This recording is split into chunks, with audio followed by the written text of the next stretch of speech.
네, 안녕하세요. 저는 김영훈이라고 하고요. 소프트웨어학과 소속입니다.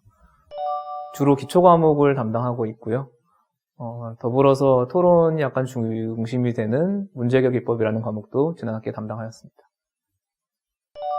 지난 학기를 이렇게 돌이켜보면은 3월 달에는 이제 온라인일지 오프라인일지 결정이 덜 안 됐던 시기였고요. 그래서 초반에 한 2주 정도는 그냥 온라인 강의를 일단은 진행을 한다라고 공지가 됐었고, 4월 달부터 아마 온라인이 본격적으로 시작됐던 것 같아요.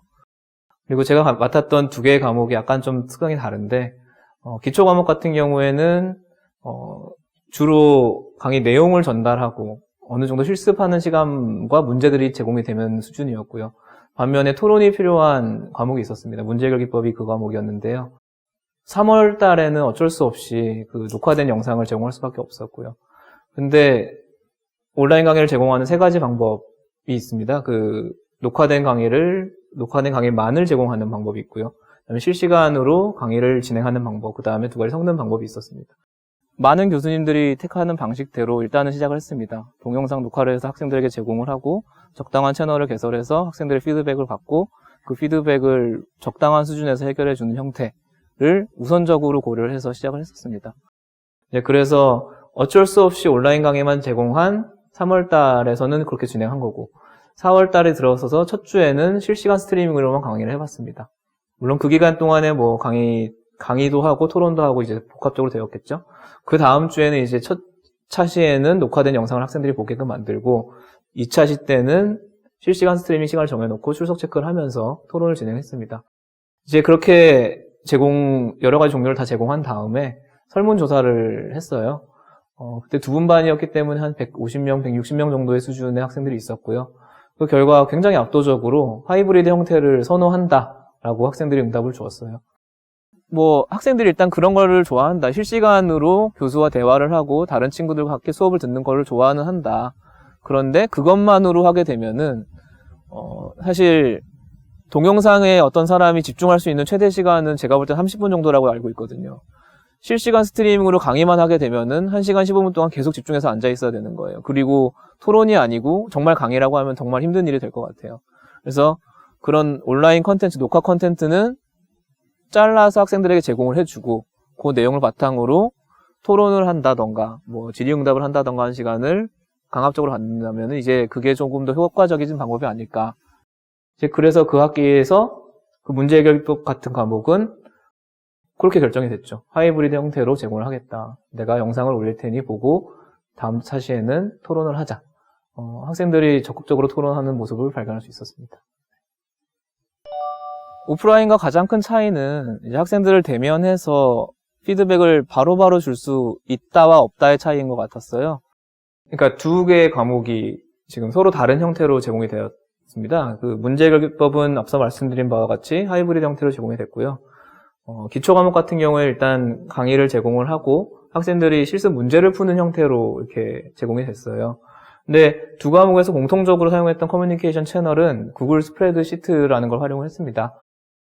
아이캠퍼스 Q&A 게시판이나 여타 다른 어떤 도구를 활용할 수도 있었는데 구글 스프레드시트를 활용한 이유는 첫 번째는 익명성 때문이었어요. 몇 번의 강의 경험을 통해서 알게 된 사실은 자기 실명을 공개한 채로 질문하는 걸 학생들이 좀 부끄러워한다라는 거였습니다. 내가 이걸 모른다는 거를 친구들이 아는 것이 약간 좀 부끄럽다라고 느끼는 것 같았어요. 그래서 근데 여타 다른 플랫폼에서는 그런 익명성이 보장되어 있는 것, 특히 학교에서 제공한 아이캠퍼스는 그게 보장이 안 되더라고요. 그래서 구글 스프레드시트를 활용한 부분이 있고요. 두 번째는 아이캠퍼스보다 이미 있었던 질문을 검색하는데 시트가 조금 더 유리하다라고 판단을 했습니다. 왜냐하면 아이캠퍼스나 게시판 형태의 그 질문 커뮤니케이션 채널은 제목을 보고 누른 다음에 이제 답을 볼 수 있는 환경이지만 뭐 엑셀 파일을 생각하시면 아시겠죠. 그 모든 게 한 번에 다 보이잖아요. 이제 그렇기 때문에 질문과 답을 한눈에 확인할 수 있다는 장점도 있어서 시트를 주로 이제 공통된 커뮤니케이션 채널을 활용을 했고요. 그 토론이 필요한 과목 같은 경우에는 온라인 토론을 활용해보기도 했습니다. 그 아이캠퍼스에 제공하는 온라인 토론을 활용했는데 일단 그건 학생 수가 많다 보니까 제가 일일이 다 체크하기가 힘들었고 그래서 실시간 스트리밍, 웹엑스를 통한 실시간 스트리밍을 통해서 학생들끼리도 토론을 할 수 있고요. 뭐 저랑 주로 토론을 하는 시간을 일주일에 한 번씩 꼭 가졌습니다. 과제라던가 어떤 강의 내용에 대해서 학생들이 모르는 부분이 있으면은 그 시간에 이렇게 질문을 하더라고요. 이제 그러면은 보통의 경우에 어떤 한 학생이 모르면은 많은 학생들이 모르는 거거든요. 이제 그래서 그 시간을 들여서 설명을 해주고 부족한 경우에는 그 다음 주 녹화에다가 영상을 녹화해서 제공을 하도록 하고 이제 그렇게 운영을 했었습니다. 그 기초 과목에서도 웹엑스가 일부 활용이 됐습니다. 그 과목이 이제 실습이 포함된 과목인데 보통의 경우에 이제 그 과목은 이론 강의는 교수가 하고 실습은 조교들이 담당하는 과목이에요. 그래서 그 오프라인에서의 플랫폼을 똑같이 그냥 온라인으로 옮겨온다는 컨셉으로 수업 시간 중에 실습 시간으로 잡힌 시간은 조교가 웹엑스를 열어두고 학생들이 출석 여부에 관계없이 질문이 있으면 들어와서 질문하도록 시간을 갖도록 했습니다. 제 생각에는 아무래도 교수가 직접 이렇게 관여를 하는 온라인 스트리밍이 아니다 보니 첫 번째로는 강의의 품질이 좀 떨어지는 게 있었고요. 두 번째로는 출석 체크도 안 하고 교수도 없다라고 하면은 학생들이 좀 들어오는 게 좀 덜해지는 것 같아요. 그 동기부여가 안 되는 것 같았어요. 그래서 매주 평균적으로 한 10명 내외, 전체 한 7, 80명 분반에서 10명 내외밖에 안 들어왔다고 하면은 사실 그렇게 잘 운영된 건 아니죠. 네.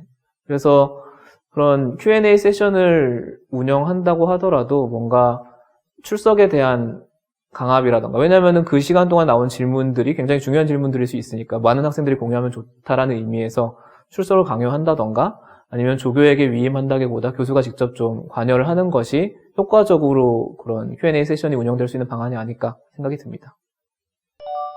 아무래도 온라인이다 보니까 시험을 치르는 거에 대해서 조금 어려움이 있었어요. 뭐 기초 과목은 이제 시험에 대해서는 사실 좀 더 가벼운 편이었고 그 토론과 문제를 실제로 많이 그러니까 어려운 문제를 풀어야 되는 과목, 그 다음에 이론이 좀 들어가는 과목 같은 경우에는 이게 온라인으로 시험 보기가 좀 쉽지가 않은 상황이었습니다. 그래서 많은 교수님들이 택한 방법처럼 그냥 과제 대체를 주로 했었어요. 평가에 대한 최초의 계획은 저 역시 온라인 강의 플랫폼에 적용이 되어 있지 않았기 때문에 오프라인에서 했던 걸 그대로 옮겨오는 형태를 처음엔 계획을 했었어요. 근데 학기가 진행이 되다 보니까 이게 상황이 완전 다르구나를 알게 됐고요. 그래서 많은 교수님들이 택한 방법처럼 과제로 대체를 많이 할 수밖에 없었습니다. 그리고 큰 과제 위주로 나가던 오프라인 강의와는 다르게 매주 조금씩 잘라서 나가는 형태의 과제를 대체로 줬고요. 그 와중에도 이제 큰 과제를 줬던 경험이 있어요. 그렇게 과제의 비중이 높아지다 보니까 발생했던 문제는 이제 표절이었습니다. 어느 정도 학생들이 표절하고 있다라는 거는 뭐 인지는 하고 있었으나 이제 그게 강의 평가, 그러니까 학점 비중 중에서 그 부분이 높아지다 보니 학생들의 불만이 더 커졌던 것 같아요. 어쩔 수 없이 어느 정도 부분은 그냥 묵인을 하고 넘어간 부분이 있긴 하나 최소한 표절, 그러니까 프로그래밍 같은 경우에는 카피 체커 같은 걸 돌려가지고 확인할 수 있는 바가 있거든요. 이제 그렇게 어느 정도 방비책을 만들어 두고서는 진행을 했었습니다. 과제에 대해서 또 문제는 학생들이 요새 워낙 스펙 경쟁이 심하다 보니까 어느 하나를 빵꾸를 내질 않아요. 어느 하나에서 점수 감점을 당하지 않습니다. 그러다 보니 변별력이 너무 사라지게 되는 것 같았어요. 아무리 어려운 문제를 내도 어떻게든 해결이 오는 형태. 그거의 이면을 살펴보게 되면은 학생들은 엄청난 로드를 겪고 있었다는 거죠. 왜냐하면 많은 교수님들이 똑같은 방법을 아마 했을 겁니다. 매주 숙제를 내주고 가끔씩 어려운 문제를 내주고 학생들이 해결해 오고, 왜냐하면 그거밖에 방법이 없다라고 생각했었으니까요. 이제 그러면 학생들이 겪게 되는 로드는 점점 커지게 되는 거고, 이제 그렇게 되면은 치팅에 대해서 어느 정도 생각을 하게 되겠죠. 어느 정도 일정 부분은 교수의 책임이 있다고 생각이 들고요. 온라인 시험을 본다라고 했을 때는 학교에서 준 가이드라인을 따랐던 게 좀 주요했던 것 같습니다. 뭐 제가 했던 여러 가지 방법들이 있긴 한데 한 2가지 정도 말씀드릴 수가 있을 것 같아요. 많은 문제를 짧은 시간에 준다라는 방법이 있었습니다. 이거는 굉장히 효과적인 것 같습니다. 보통 그런 온라인 시험 시간에 치팅을 할 수 있는 어떤 이유는 생각할 수 있는 여유가 있기 때문이에요. 뭐 웹을 찾는다던가 친구들끼리 공유를 한다던가 하는 것도 이런 걸 한번 해볼까? 어떻게 찾아볼까? 이런 시간적 여유가 있으면 하게 되는 건데 애초에 그런 시간적 여유를 두지 않으니 거의 모든 학생들이 오롯이 그냥 문제만 풀었습니다. 왜냐면은 문제 수준이 그렇게 높지 않게끔 해서 많은 문제를 제공하다 보니 찾는 시간을 들이는 것보다 다른 문제를 풀어내는 것들이 자기들한테 도움이 된다는 걸 판단을 했겠죠. 그거는 굉장히 효과적이었고요. 하지만 많은 과목들에서 역시 온라인 시험에서의 치팅이 문제가 되었다고 소문을 들었어요. 그래서 그걸 방지하기 위해 자체 서버를 좀 운영을 했었고요. 그 서버가 하는 역할은 단순하게 말씀드리면 저희가 구성한 시험 문제는 이 서버에서만 접속이 가능하도록 세팅을 해놨고요. 그래서 학생들은 시험을 보기 위해서는 모두가 이 서버에 접속을 했어야 됐습니다. 이 서버에서는 그 시험 문제로의 네트워크만 열어두고 다른 데로 가는 것들은 다 차단을 시켰어요. 이제 그렇게 되면 할 수 있는 것은 생각할 수 있는 것은 웹서치를 못하게 되고요. 메신저 프로그램을 사용하지 못하게 됩니다. 모든 것이 다 안 되는 거였어요. 그냥 시험만 볼 수 있는 컴퓨터를 만들어버리는 방법이었습니다. 그렇게 했을 때, 물론 제 입장에서는 시험을 효과적으로 본다라는 것, 그러니까 그 치팅을 방지한다는 목적도 하나였는데, 학생들 입장에서도, 다른 학생들이 치팅을 통해서 좋은 성적을 받는 것을, 이 과목에서 막아주는구나라고 어느 정도 알아줬던 것 같아요. 그리고 만족감이 굉장히 높았다고 들었습니다. 특정 과목에 대한 얘기일 수도 있어서 약간 조금 부담스럽긴 한데요. 문제 해결 기법이라는 강의에서 하는 일이 토론만 하는 건 아니었어요. 그게 결국은 프로그래밍 문제를 푸는 과목이었기 때문에 굉장히 좀 많은 양의 문제를 풀렸습니다. 근데 중요한 건 뭐였냐면, 그러니까 제가 그 전에 오프라인 때도 했던 일인데 학생들에게 문제를 푸는 것뿐만이 아니고 그 문제에 대해서 요약 리포트를 쓰도록 했어요. 한 장 정도 분량으로 딱 요약을 하도록 했어요. 오프라인 시절에는 제가 그 요약본에 대해서 이렇게 코멘트를 일일이 다 달아가지고 돌려주는 형태로 제공을 했었는데, 그러다 보니까 문제가 뭐였냐면 좋은 보고서가 뭔지에 대해서 학생들이 감을 못 잡더라고요. 근데 온라인 강의가 됐을 때 지난 학기 같은 경우에는 첨삭한 거를 학생들에게 돌려줄 방법이 없다 보니 온라인 스트리밍 세션에 제가 첨삭을 실제로 해줬습니다. 그냥 같은 자리에서 공유를 해줬어요.